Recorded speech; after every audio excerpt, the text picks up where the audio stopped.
शान्तनुले आफूसँग विवाह गर्न युवती सामु प्रस्ताव गरे।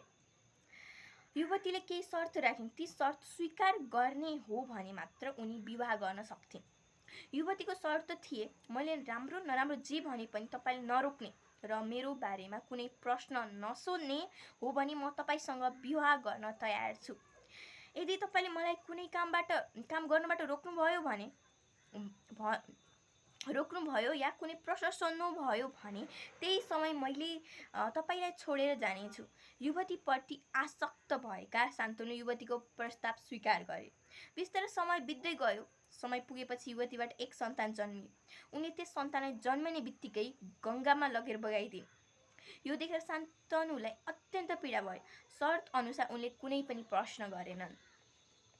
युवतीले कर्मश 7 बच्चालाई जन्मने बित्तिकै गङ्गामा लगेर बगाइदिन्।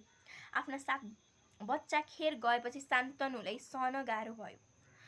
अनि तैपनि पत्नीप्रति भएको प्रेम र मोहका कारण उनले केही पनि सोध्न सकेनन्। 8औं सन्तान जन्मियो। युवती त्यस बच्चालाई पनि खुसी हुँदै बगाउन तयार भइन्। अब भने शान्तनुले सहन सकेनन्। उनले सोधे, तिमी को हौ? आफ्ना बच्चालाई किन मारिरहेकी छौ? युवतीले उत्तर दिइन्, ठिक छ, म तपाईँको यस बच्चालाई मार्दिन, तर शर्त अनुसार म यहाँ रहन्न। म गङ्गा हुँ। 8औं बच्चालाई केही वर्ष शिक्षा दीक्षा दिएर फिर्ता गरिने वचन दिँदै गङ्गा त्यहाँबाट गइन्। त्यसपछिको 36 वर्षसम्म शान्तनुले पूर्ण ब्रह्मचर्यको पालना गर्दै वनवासी जस्तै जीवन बिताए। उनले हेरेरै मानिसहरूले अर्थभन्दा धर्मलाई महत्त्व दिन्थे। सबैभन्दा महत्त्वपूर्ण चिज धर्मलाई मान्थे। उनले उच्च चरित्रका कारण प्रजाको आधा समस्या त आफै मेटिएको थियो। एक दिन उनी गङ्गा तटमा विचरण गरिरहेको थिए।